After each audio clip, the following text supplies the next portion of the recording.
Business Insights on Talking with the Experts, hosted by Rose Davidson. In this episode, Roberto Martinez introduces an upcoming AI solution designed to help business owners grasp the key insights they need to grow and stay competitive in today's evolving digital market.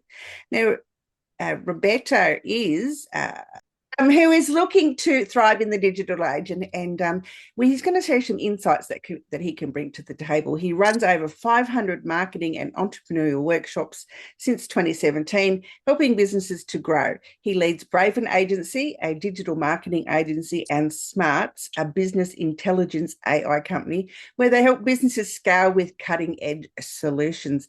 As Google's digital coach for California, he teaches small businesses how to leverage Google tech to fuel growth. Oh my God, this is something I'm going to have to talk to you about later.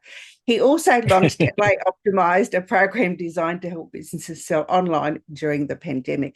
Plus, in 2024, he introduced Braven Creative Studios AI, offering AI training for industry giants like Google, Amazon, and USC. Roberto, it's such a pleasure to meet you. Thank you for joining me on Talking with the Experts.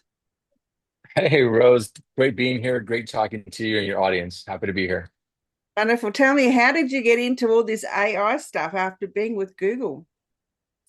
Well, that's probably the primary reason is that they kind of nurture you along and drop hints and cookie crumbs on what the latest technology is going to be. So back in 2019, 2018, we were hearing about these solutions and machine learning and what is machine learning, what is large language models. And I remember I was in Puerto Rico talking to folks about this and about how repetitive tasks can be outsourced to computers and how these repetitive tasks are going to revolutionize the way we live our lives. And at that point in time, 2019, 2018, 2019, it was all around image recognition. So a machine does a really good job viewing repetitive tasks. So anything that's a repetitive task and they could scan and review. And we as humans can upload a lot of content, either written content, image content, that machine learns. And so from that point on, we started talking about, well, that image looks like an apple. That image looks like a human being. That image looks like a beautiful sunset.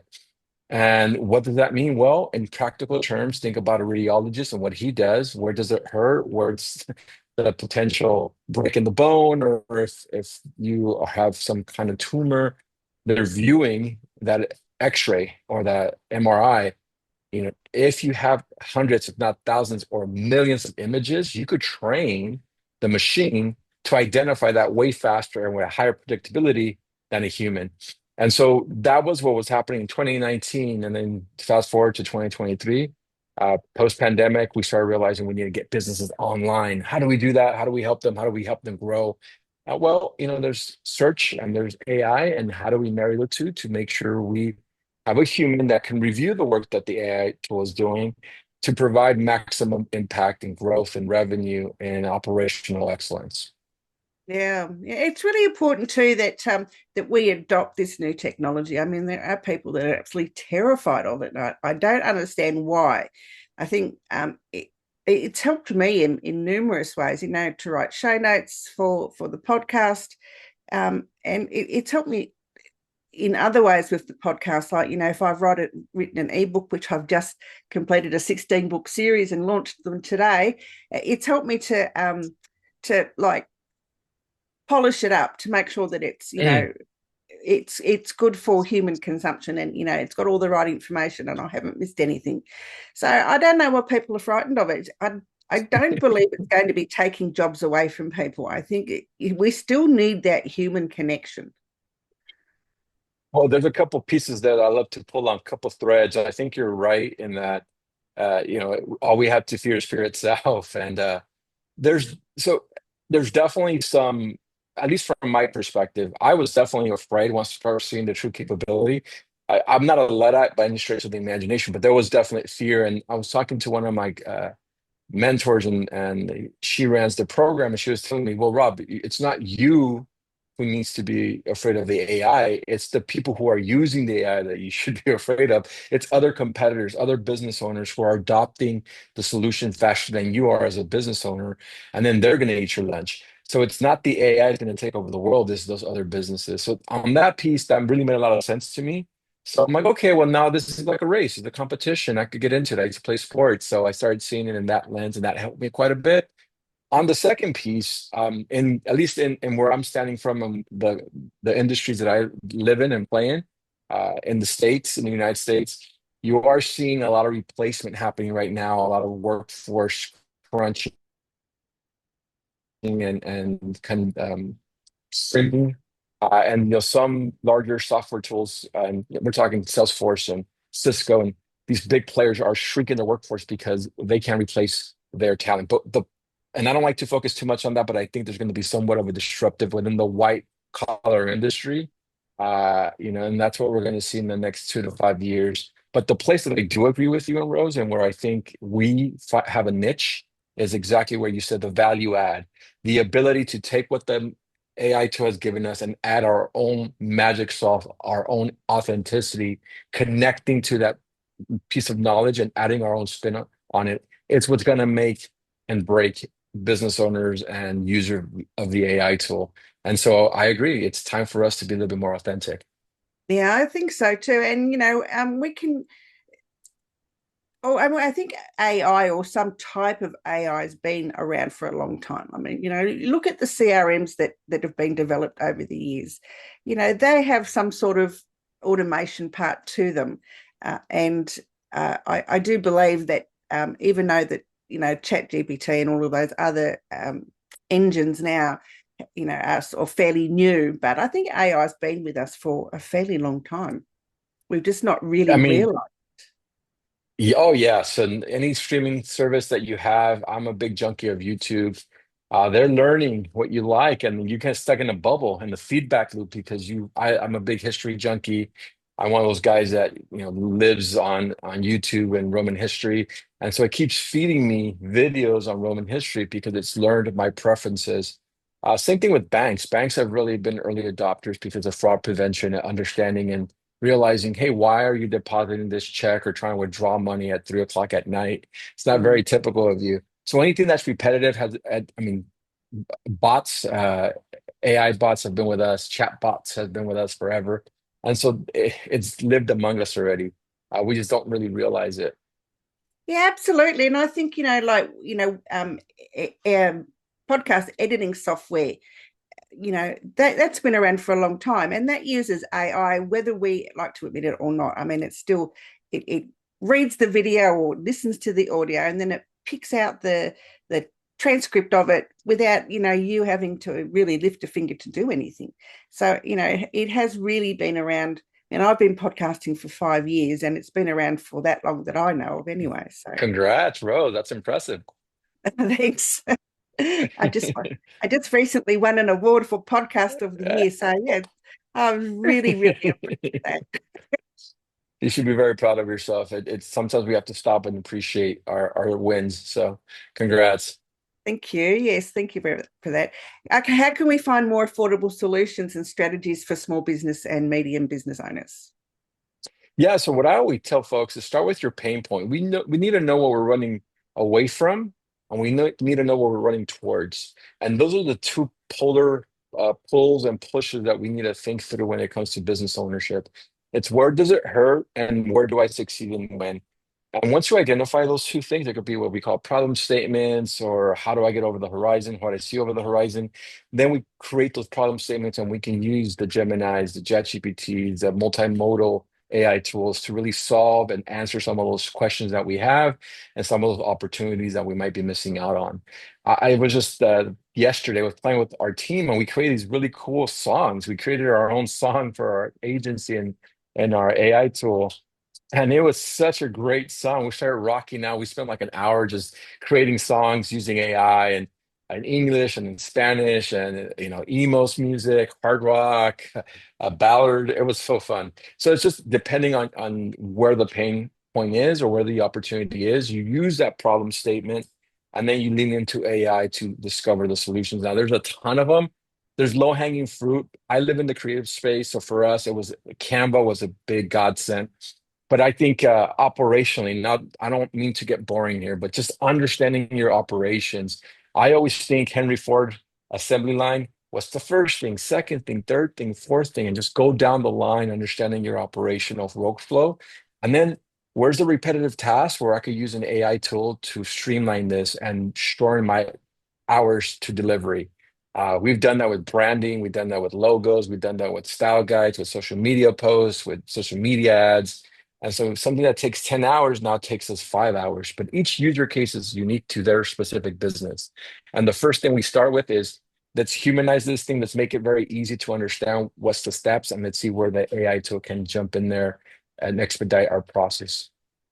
Yeah, no, I absolutely love. I mean, I love GPT-5. There are a few glitches, but overall, I think it's a really great process. I mean, it redesigned my business logo for me.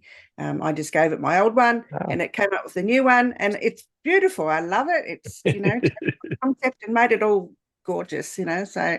I love Canva. I think Canva has just progressed in the last 3 or 4 years to such an extent that and they use AI, and it's just such a creative tool, and anyone's mad not to be using it, I reckon. Yeah, no, VO3 is one of my favorite ones right now just because of the videos that it could create.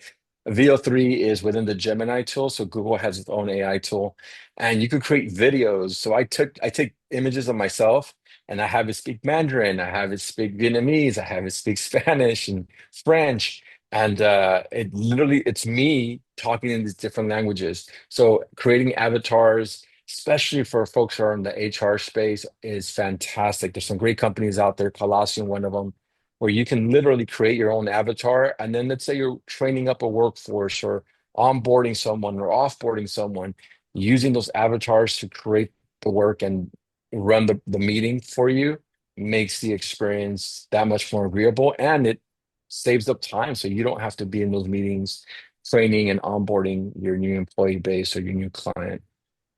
Yeah, as I can't. I mean, I just keep spouting on about it, but I've trained mine to such a thing that if I'm having a down day and I go and whinge about it, it gives me all this, really nice feel good stuff to. Yes, yes, I agree. Sometimes we need someone to vent that's not going to talk back. Just listen. I just want you to listen. Tell me about smarts, Roberto. Yes. So this really came from working with entrepreneurs, and again, a repetitive task. One of the jobs that I have, and I'm very blessed for this, is to consult with business owners. I did it with government. I did it with, I'm doing it with Google. I'm doing it with Amazon. I'm doing it with TikTok. And you just listen to the same problem again and again. And I'm just thinking there has to be a better way to do this at scale, right? How do we do this for 1,000, 10,000, 50,000 entrepreneurs? I can't be the bottleneck. So that was the premise. That was the pain point. And I'm like, well, we have ChatGPT, we have Gemini, we have AI tools, and we have a bunch of data that talks about industries and sectors. Let's create an AI agent that's able to identify the pain point of the business owners as long as you give it a certain amount of answers. And then let's have a human that can review that information, analyze the information, and humanize the information. That value add, Rose, that you talked about when you were talking about your podcast notes, and provide reports to business owners. And that's what we did with Smarts. We provided really useful assessments and reports for business owners, and we've seen some amazing wins within that category. We've seen companies grow anywhere from 50. The average is 15% increase in sales and or leads. So I want to be very specific. We're not, a magic bullet, but we do see 15% increments. Who wouldn't want a 15% pay increase? But we see that, and we also see connectivity, what we call digital connectivity. Your ability to be online, connecting with your customers increases anywhere from 60 to 100% based on these assessments. And it's only getting smarter the more data that we feed it. And so that's extremely exciting for us. It's one of those tools that we work with banks. Right now, we're working with a lot of different banks in our town. We're working with telephone companies, healthcare providers, because they all have their own ability to understand what the business owner's pain point is. And we just add those questionnaires into the prompts, and we add their business assessments human that adds the value, and we're seeing some impactful results for the business owner. And that's what really we're about. How do we drive results quickly, efficiently, making sure that the business owner is not wasting his time or her time, barking up the wrong tree or spending too much energy on the wrong platform or the wrong AI tool. Yeah, that's sort of in line with one of the posts that I was reading on LinkedIn this morning. It was about wasting time and how if you have scheduled an hour meeting and you can solve the problem in 7 minutes, then why does the meeting still take an hour to get through? When it could be dealt with a chat or a WhatsApp or one of those other things. And we do a lot of time wasting, and it sometimes it's exhausting mentally because you've got to spend all this time doing all this stuff that could take minutes or moments even, and could be solved quite quickly, and we just waste a lot of time. Yeah, and something to do about culture there as well, understanding what is the culture of the company. There's some certain companies where you're allowed to get up and walk out of the meeting. And there's other companies where you're supposed to sit there for an hour and a half. I started my career in government, and you'll be surprised how many times I was just like, why am I in this meeting? I think there's a happy medium. I think there's definitely a happy medium when you can marry the two. And what do I mean by that? It's important to hear everyone's perspective. There's some introverts and then there's some extroverts, and having the extroverts feel we have buy-in and we want to hear their opinion is important. So I think there's a happy medium there that we can work through using AI. One of the things that I love talking about is parking lot notes when we have those meetings. Okay, we don't want to derail the meeting, but if you do have comments, here's a section within your Google Drive that you could add notes or comments. And if we have enough time, we'll get to those. And so that keeps the meeting going and flowing, and it makes it more interactive. So to make the person feel heard and felt. It's really important too. I think that again, that's where you need that human interaction, is where that you need to make sure that the people at the meeting, depending on, as you say, introverts or extroverts, feel seen and heard, and especially the quieter ones that have these really great ideas but are a bit too shy to bring them forward because they think, well, they're just going to laugh at me, or they just don't have that that confidence within themselves to put their idea forward. So it is important that we are using AI, but again, that human connection is so important in any business. Yeah, no, and what's really interesting, still water runs deep, right? We know those folks are thinking, and we just need to identify the best way they communicate, the best way we can get their bright and best ideas forward. And it's not always the loudest. How many times have we sat in a room and we thought, like, just because you're saying it with more passion and does not mean you're right. I mean, I'm guilty of that, but it's not who's the loudest. Sometimes it's who understands the problem and who can get us over the finish line. And I truly believe that some of our folks who might be a little bit more reserved have some really great ideas that need to come forward. And sometimes, one of the things that we saw from one of our clients is that they created avatars for those folks who are a little bit more reserved or introverts, and they had the avatar talk for them. That was really innovative. Like, oh wow, like they don't feel comfortable saying it, but if it's a third person avatar, they're all about it. So they're kind of hiding behind their avatar, but the ideas are coming forward and they're feeling heard and they're feeling respected. And I just thought that was a great way of leveraging AI to really build that culture within your company. Absolutely. And if you want to find out more about Smarts or in hook up with Roberto, you can find him on LinkedIn, on Facebook, on Instagram, and at bravenagency.com. Tell me, Smarts, is it available on the open market or is it only available through your agency?